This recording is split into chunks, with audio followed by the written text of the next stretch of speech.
everyone. Welcome to Behind the Screen with Jason Azevedo. I wasn't going to go live. Hopefully you can all hear me. But I decided to go live because I'm going to fight through it. I actually, on my way home from doing some errands today, I rolled my ankle. And I'm pretty sure it's sprained. It is very swollen. And yeah, it's very swollen, and I think it's starting to go purple. But my son just had to carry me down the stairs, and he helped me put my leg up, and here we are. So welcome to Behind the Screen. We had an exciting start to our week. We started off Saturday with Matt Mercer playing Strahd for our Into the Mist premiere, which was awesome. And then yesterday we had episode 2 of Into the Mist. And that was amazing with Nora joining us again as Esmeralda. And then obviously we're moving into the rest of our season. Super excited, super fun. I can't tell you how pumped we are for this coming season. It has been such an incredible journey to get to this point. And we announced our new sponsor, Beetle and Grimm's, which is very exciting. And Sirenscape is back, and all of our other sponsors are back. So we're very, very excited about that. Are you not entertained? Yes. But yeah, so sorry I'm a little late, and sorry for the false alarm of not doing this, but here I am. And the show must go on. The show must go on. Something like that. I don't know. I'm also taking pain meds, so maybe I might be a little loopy today. All right. Okay, so I'm going to open up some questions. We are going to do I was going to do a typical Q&A. I'll do a couple of announcements first, and then we will do an hour of Q&A about, or for the hour. We haven't done this in a while, so I'm sure you guys have lots of questions about the season and about the episodes thus far. And very excited to go through all of those. Announcements, we're doing Behind the Screen tonight. Thursday night will be the Players Table with Joel Auger. And then, of course, back to Nolzers for the first time in a while, live on Sunday night. And then, of course, back to episode 3 on Monday of Into the Mist. Okay, here we go. Lots of questions. I'm seeing here, I think these are older questions. If you like what you see today, make sure that you follow us. And this thing will, the little potion bottle behind me will blink purple once, and then it'll blink 3 times for a subscription. We had a ton of subscribers. I think we had like 60, 70 subscribers this weekend coming out of Founders and Legends. It was such a huge honor to have that event and be a part of that event. But super pumped about all of that and how that went. We hosted the entire event, raised a lot of money for the kids, and we're super excited to do those sorts of things for our friends like Luke Gygax, because it's a blast.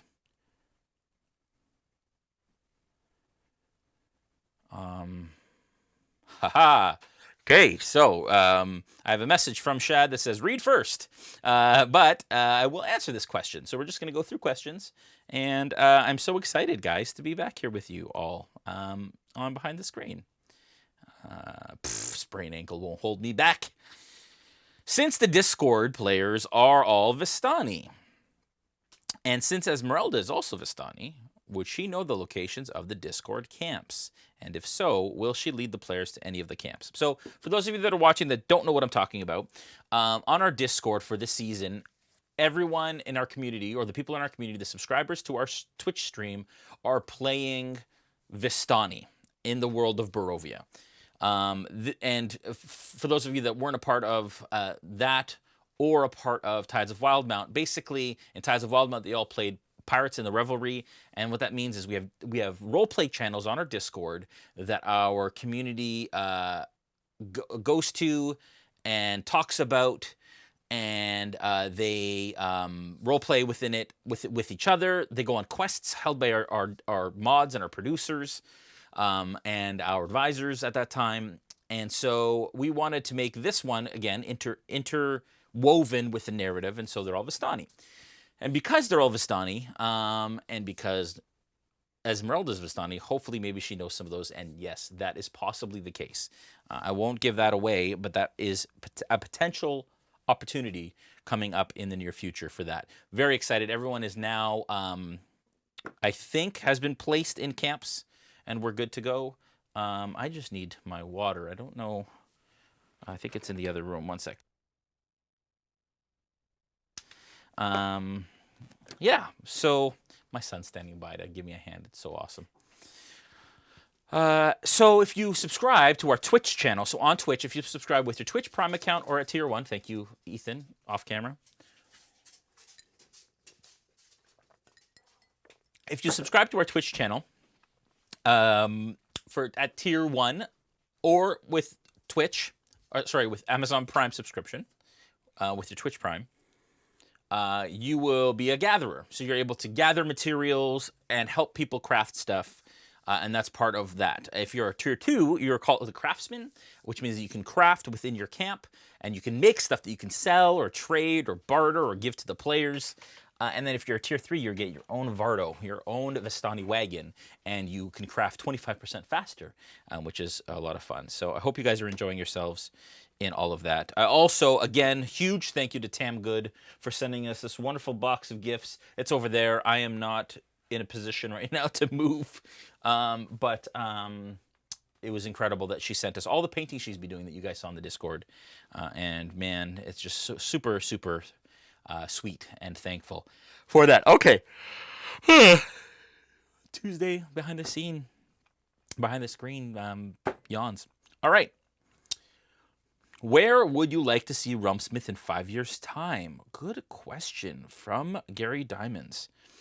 Frankly, I don't know if 5 years ago somebody would have said, Jason, you will be DMing Matt Mercer as Strahd in your own campaign on your channel. I don't think that I would believe that. Frankly. And so 5 years from now, I have no idea, because I feel like we've hit a milestone quicker than I ever imagined we would have. In fact, 5 years ago, we had barely started RealmSmith, so I absolutely didn't imagine that would happen. So I mean, for the most part, I think in 5 years from now, I definitely see RealmSmith in a place where we're creating more content on a regular basis. We have more people on full time. Our community has grown 3, 4, 5 times the size that it is, if not more. That we're continuing to partner with the people that we love in the industry and that we enjoy their content. And even more interactive. We really want to be an interactive community and an interactive stream. I think that is one of the things that really sells what we do here at RealmSmith and is at the core of what we love. And so I'd love to see that continue to be the case moving forward into the next number of years. So that's a great question. And we are, we are content creators, and we've always wanted to be content creators, and now we have the opportunity to do that even more. So, which we're super pumped about. All right. Redbearden asks, what is the plan if Fulfer murders Muskoka? And are the odds of that happening less than Joel murdering Dave? You know what? Let's ask Joel. That's a great question. We're just going to call and ask.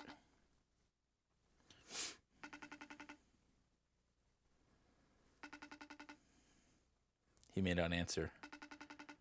He may be in family time. Come on, Joel. Your public awaits.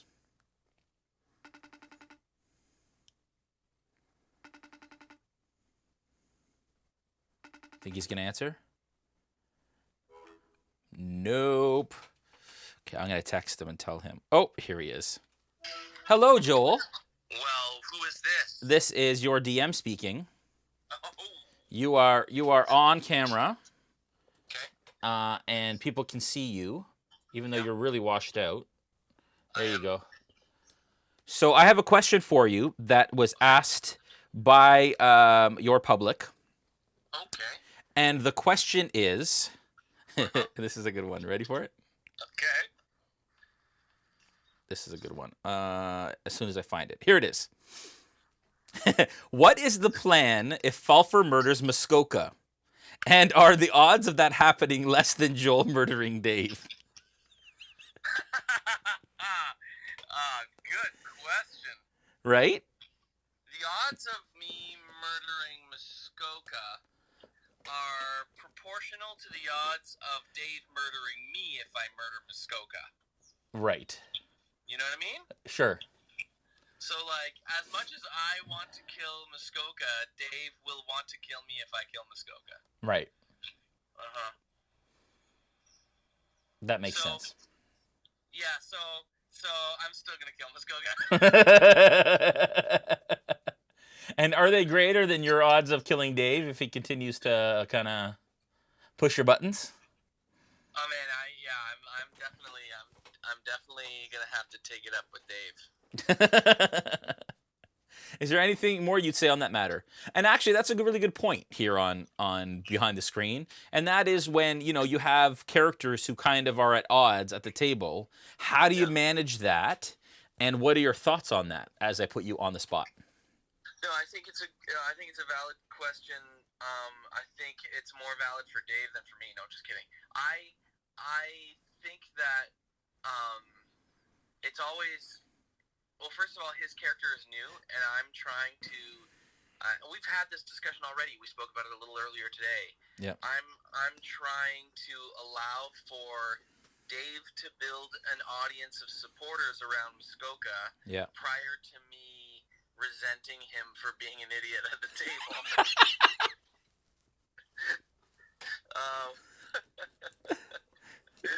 And we'll see how that goes. Like, I don't know how long I'll last with that patience. Right. But I think it is an important thing for players to be able to give some leeway to other players, kind of get them to develop their characters while you're developing yours. It's not all about me. Right. Even though everyone knows it should be. Jeez. No, but seriously, Yeah. I think just allowing time for Dave to develop Muskoka into a more dynamic character, dynamic. It's just going to take at least a couple sessions, at least 3 or 4, I think. Yeah. Yeah. Yep, that makes sense. Well, thanks, dude. Appreciate it. Yeah, man. Enjoy your backyard. Talk to you. All right. Thanks, Bye. All right, that was a good question. On the flip side, we're going to call Dave and ask him what he thinks. I think he has his kids. I don't know if he's going to answer, but let's get his twist on it, as it were. This is fun. I am on the internet, and so are you. Oh my gosh! That could have been so much worse. That could have been. That's why I had the camera face this way first. What is tonight? It's Behind the Screen. Yeah. So there was a question that came through for Joel. Okay. And I'm gonna ask it to you too, or not for Joel, but just in general. I know you have your kids, so it's all good. Yeah. The question is, what is the plan if Falfer murders Muskoka? And are the odds of that happening less than Joel murdering Dave? Okay, well, I don't think Falfer could actually murder Muskoka. Right. Why would he do that? Muskoka's such a nice guy. Yeah. Yeah, that's a good question. It's not my fault that he speaks with that outrageous accent. Nobody can understand him. Right, that's his fault, right? Yeah. Yeah. Now, the odds of Joel murdering me are greater. Much greater, yeah. A little more outdoorsy, I don't know. It would be entertaining either way. He's a little bit more outdoorsy. but I feel like I've had more professional training. But you lived in Brazil, so you know the streets. The streets. Right? You're like yeah. Well, I've also trained in Krav Maga, karate, and Muay Thai. Right. And he's a really great fisherman. You know what I think? If we had the time today, I would have you both on FaceTime, and we would do a one-on-one fight between Falfer and Muskoka to see who would win. Sure. but we can't. Sure. Whenever he's ready, Yeah. tell him to roll initiative, and I'm in. Okay, just tell him, hey, buddy. Yeah. We'll do that. Everybody is my son. Yeah, that's Bedtime. cool. Cool. All right, buddy. Talk to you. Thanks. All right, see you. Bye. Okay, bye. What a great question. That spurred all kinds of spontaneity. I love it. Next question. Hopefully that answered your question enough there, Redbeard. Question. How do you feel about how Tides ended, both campaign and Discord? Good question. I felt really good about it. I think Tides, we got exactly where I wanted to get to end the season. I was super happy about it, and the players really enjoyed themselves, and it was a really good kind of finale to set us up for the next season. So that was really good. As far as the Discord goes, man, I couldn't be happier with how supportive how supportive and awesome the community has been. It's been amazing. But even more so than that, I am thankful for the lessons we've learned that we applied to the new Discord community, more than anything, because we made some mistakes, we had some things, we dealt with some issues, and made us stronger moving forward. So just super happy for that. So good question. But I was very happy with how it ended. Question, is Gaziel Christina going to be joining you for Into the Mist? No, she is not. That was from Nom Carver. And she just wanted to take a break, and that's great because it's good to like mix up the casts. Maybe she'll make a guest appearance at some point, but as of right now, she is strictly on Tides, and she will be back for next season, she said. Adabelle Rosette, any advice for running Bone Grinder with a group of 5 level 4 players? So I did that last night, except that they had Esmeralda with them. Bone Grinder is tough, guys. The actual module itself calls for all 3 hags to be in the place at the same time. The problem with that for players is it's not just 3 hags, because 3 hags make a coven. And as soon as you have a coven, things get really dicey and really crazy. So be careful, folks, with that. And make sure that you guys scale accordingly. That's why I had the two sisters' daughters there first. The mother came later, and they did well. And Dave's silence spell broke that session. Like that was a win for the players. That was amazing, because if they hadn't had that, it may have gone very, very differently. So it's a very tough thing. Just remind the players it's supposed to be scaled for a level of fourth level. So just keep that in mind, and just make sure that you're scaling it to your party's strengths and weaknesses, depending on the result that you're looking for.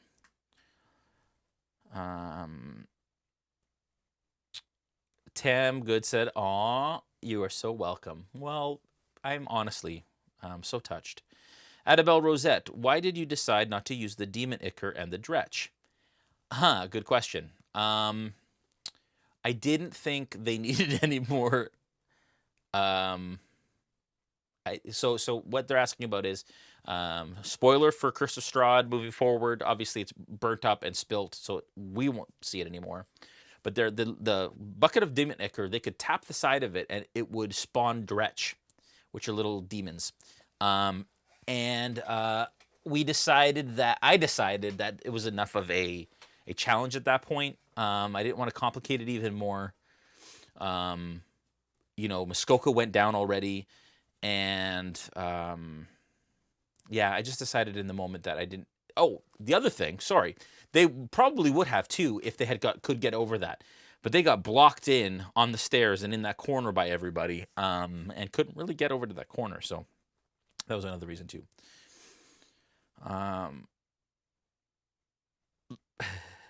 Yeah, one-on-one Falfer versus Muskoka next week on BTS. That is not a bad idea. Maybe even for Players Table. We should do that. I'm going to suggest that to Joel. Players Table next week, one-on-one. This week, Falfa versus Muskoka. We'll see if they'll go for it. Sidfar asked, shall we now set up a Barovia Thunderdome for Joel and Dave, Vistana Fighting Pit? That's really funny.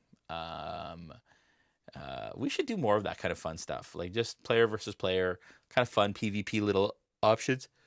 What is it about Tuesdays? And my yawns. It's weird.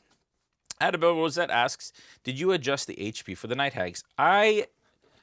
So, DMs make mistakes. This is my transparency moment. I did not adjust the hit points, but I was counting the first little bit of attacks at full strength rather than half based on resistances. That was my problem. So no, not intentionally did I adjust hit points. I did it accidentally, but then I padded them and added some of those hit points back so that it wasn't such a cakewalk for the players. If that silence spell didn't happen, there would have been more plane shifting happening, and that would have been very scary. The only thing is in the moment, I couldn't remember if characters can actually plane shift out of Barovia because you're stuck by the mists. And I think there's something about not being able to travel to other planes. So I didn't use it in that way because I wasn't sure if it would break the canon and the rules of the world. So I still have to look that up and make sure. 2 Night Hags escaped. Are you planning to bring them back? I have ideas. Won't spoil anything moving forward, folks, but I have ideas, and they're going to be good ones. So, Barovia. Yes, I absolutely have ideas. They probably will make some sort of appearance in the future, for sure. Based on the narrative you were setting up, were you expecting the players to have the Bone Grinder fight last night? So expecting is a tough one, right? I've always said that. I wanted them to, and I expected them to because I set it up that way, that the walk back, they would see the thing, the woman would come up, that she'd explain it to them, but they could have very well said, forget it, we're going to Vallaki, and I wouldn't have pushed it. I gave them the opportunity to. I didn't really expect, I expected that they probably would, and I wanted them to, but they may not have. So I'm glad that they did. That is what I wanted to happen last night. I wanted to get through Bone Grinder because it is a lower level, kind of where they're at. It makes sense for where they're at in the story, and I can't wait to see where they're going next, folks. It's going to be great. I'm very excited. Very, very excited. I also just got confirmation that all of the players are now in their camps as Vistani, which is super freaking pumped, freaking exciting. It's a lot of fun. I'm very pumped about it, and glad that you guys are enjoying yourselves. Actually, let me ask you guys, first of all, I'm going to ask you guys some questions. We said we'd do this, that we would do kind of the first half. We'll do like me answering your questions, the second half, you guys answering my questions. There's two more questions here that I'll answer, and then I'm going to ask some questions of you guys. Given the nature of the encounter, how did you feel as a GM running that scenario? It was a little tough for me. There's a lot of stuff going on. That's also part of the reason I didn't add dretches. There's just a lot. But I was pretty confident. The silence spell threw me for a loop, and it was interesting, and it was a cool challenge to overcome. And Gary Diamond says, no new show idea, the RealmSmith skirmish, 2-player battle night on Twitch, right? So fun. All right, my questions for you folks. First of all, the first question is, how did you guys feel about the premiere with Mercer? Was it everything that you imagined it would be? And this is your opportunity to kind of give me feedback on the things that we're doing, and if you're enjoying yourselves, and all of that. The second one is, how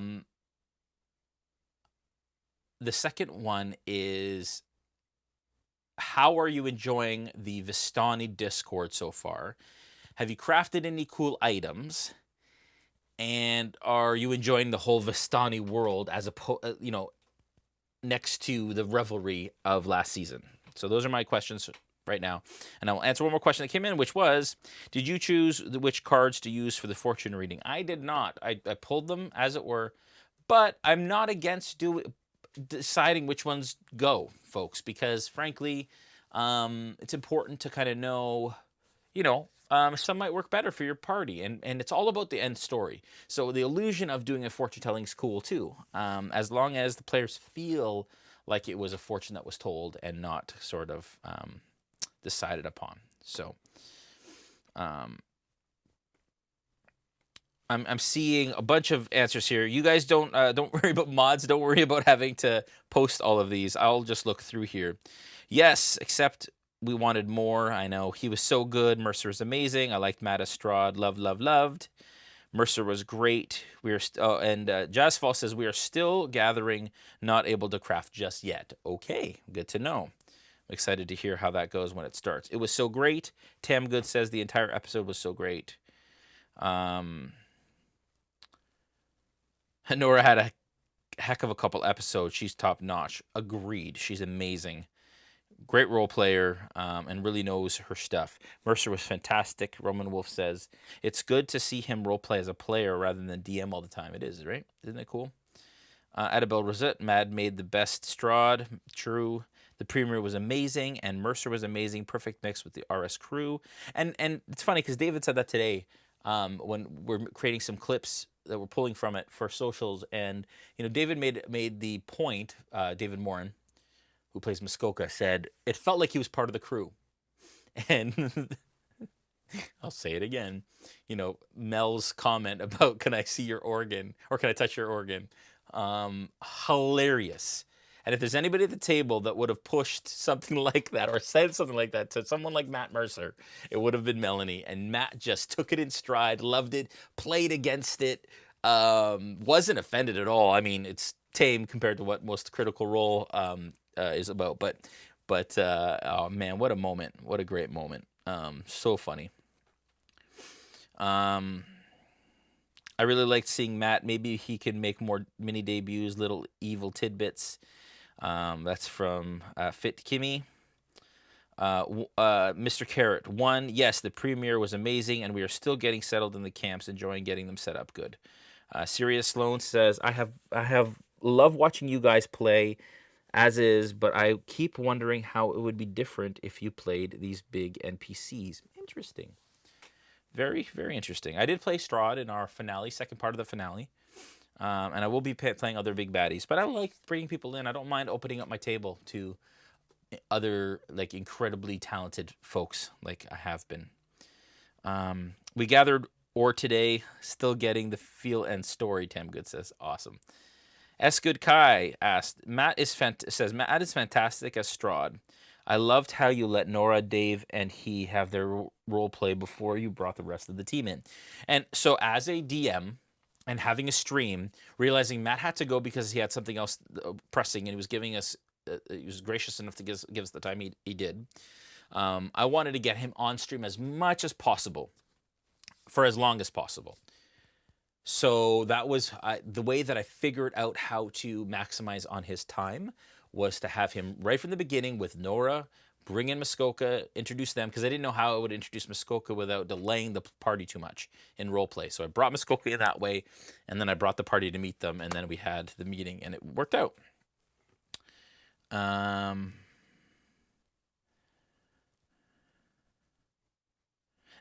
Roman Wolf says, question 2, it's hard to not speak in pirate and go drinking. Well, now you can speak in Vistani and go drinking. Yes, Merelda was awesome, Jazzfall says. Yes, Merelda, hashtag. Comment from Deacon's Table. Season premiere was well done. Mercer was creepy, even if a tad understated at times. He does this himself, as he had new star arise from the mix, Muskoka. He's awesome.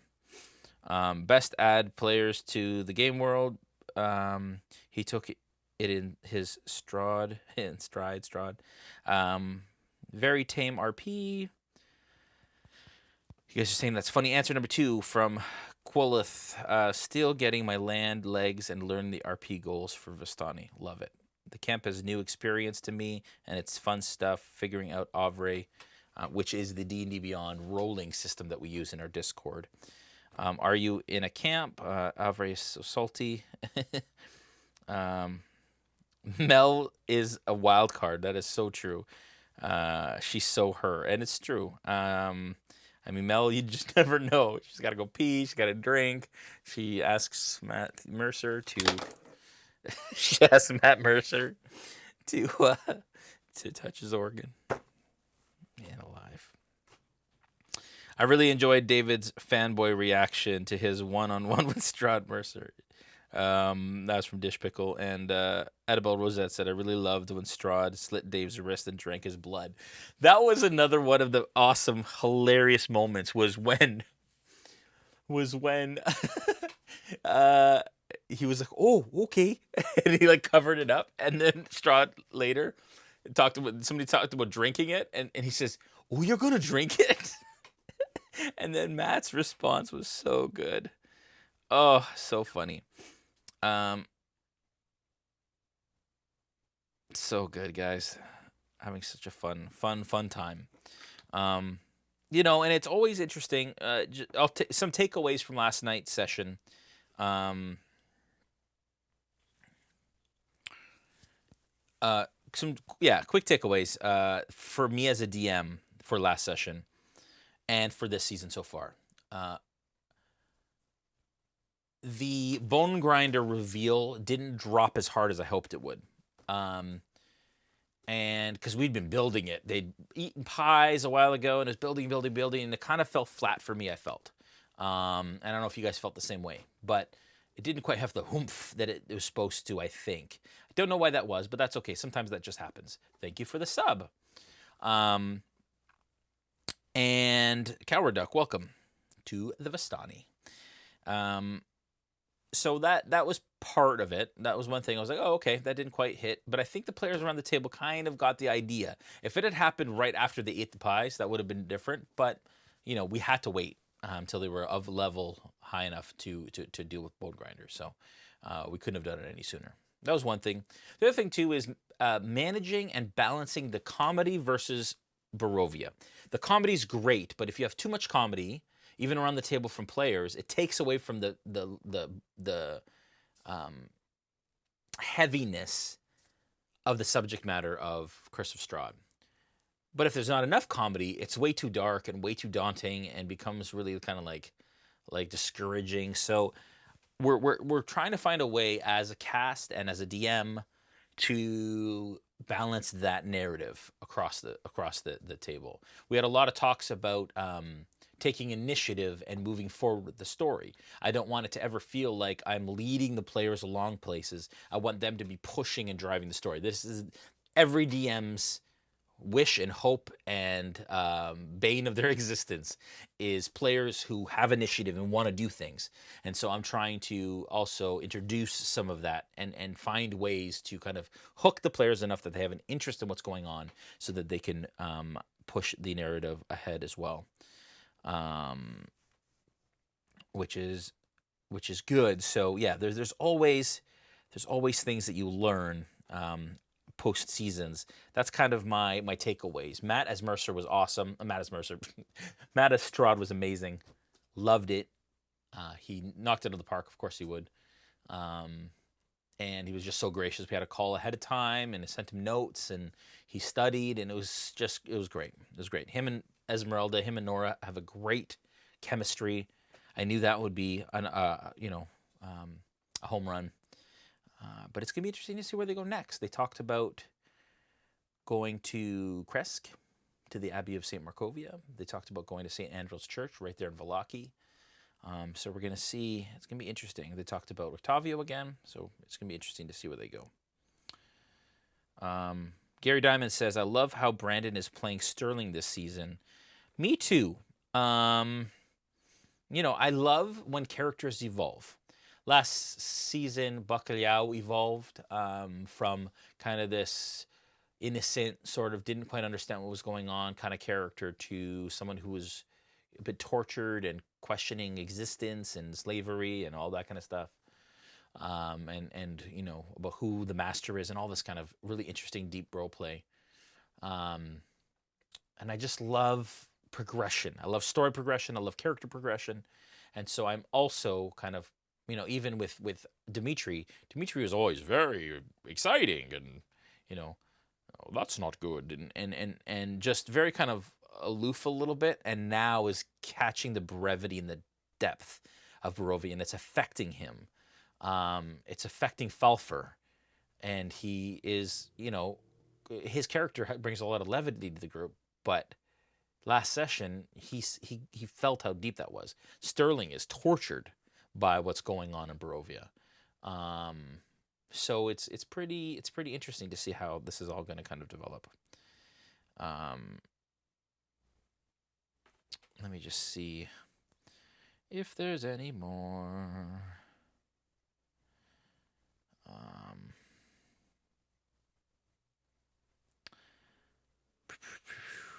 Just trying to look at you guys.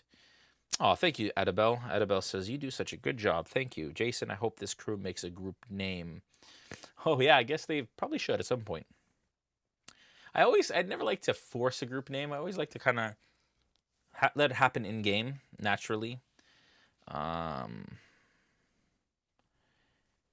So, somebody said that they seems to have lost their monthly badge. Those badges are exactly what they should be, folks. We went back to the gold pieces, or the monetary ones. So the kind of lighter one is Electrum. Then I see some golds. Prometheus is a gold. Jasfall is a gold. No, sorry, Prometheus is a gold member. I see a silver in there. So yeah, you haven't lost your badge in the chat, just so you know. Interesting point there. Here, peeps, all about balance, Sidfar says. I think Rona's doing a good job. Feel sorry he messed his pants, though. I had too much fun with those sound effects. Matt as Mercer equals even badder. All excellent performance. Yes, that's true, Prometheus. Better even. Hopefully Nora can stay on all season. She's not probably going to be on all season, but she is going to come in and out. For sure. I think it's hard to surprise people with the truth of Bone Grinder. My players already suspect something along the lines of Todd Sweeney. Yeah, exactly. We've coined a new word. When things are great, it is now awesome, Mercer. That's good. Oh, that's funny. Jason, do you think starting is like Sterling? Oh, is like Alphonse from Full Metal? I think so. I think that's part of where he got it from, actually.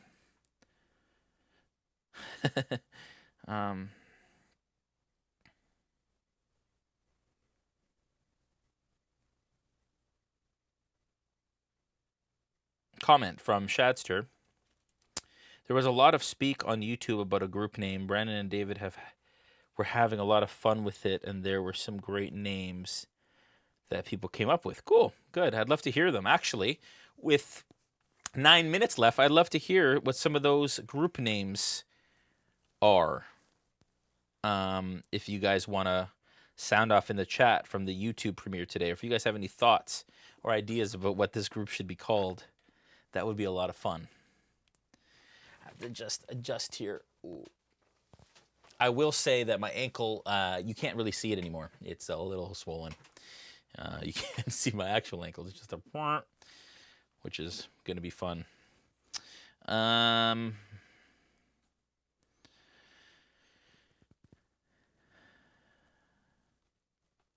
Comment B Dave 2. Is the comment? Is that the Misfits?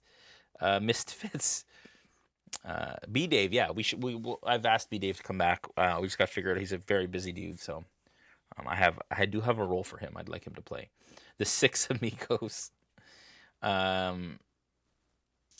Rob Andy says, just want to thank you. You're doing a great job as a GM. Thank you, Rob Andy. It's tough sometimes because I know I get beat up a little bit about rules and stuff, and I'm not the best rules guy. I'm more about the narrative and the fun and the story and kind of the balance and all that kind of stuff. So I appreciate hearing that you guys are enjoying it. It means a lot to me. Question, will we see Matt Lillard again for Season 2? Yes, you will, and sooner than you think. So stay tuned because Beetle and Grim is sponsoring, and Matt will be back. The Anti-Strahd Squad, Mel in the Mists, Pies and Steaks, Pie Lovers Anonymous, Crone Grinders. Ooh, That's good. Sweeney Mel. These are great.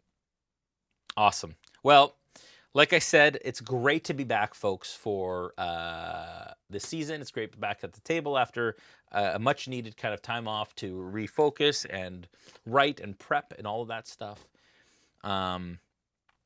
It's been an amazing ride so far, and we have so much more to bring you guys. I hope you guys are enjoying Into the Mist. It's been a blast for us. If you like what you saw last night, and if you like what you see tonight, consider following. And this will go purple. And if you subscribe, we'll allow you into the Discord to do all of that awesome role play with our Vistanis, craft some things, interact with the players in game, and all of that stuff. We love you guys. Be safe. I'm gonna go ice this thing some more, and hopefully be okay in a couple days. But we will soon see how that goes. Again, Thursday night, we have Players Table with Joel Auger. Again, I'm not sure exactly what he's going to be doing, but I'm going to suggest he does a one-on-one fight with David. I will even ref it, and we'll see if that goes or not. Thank you all. We will see you on Thursday for Players Table, Sunday for Nolzers, and then we'll be back here on Monday for episode 3 of Into the Mist. You guys have a wonderful night. Thank you very much, and I'm glad I could make it down here and stumble down those stairs to be with you folks for the last hour. Blessings, and have a wonderful night. Thanks, guys.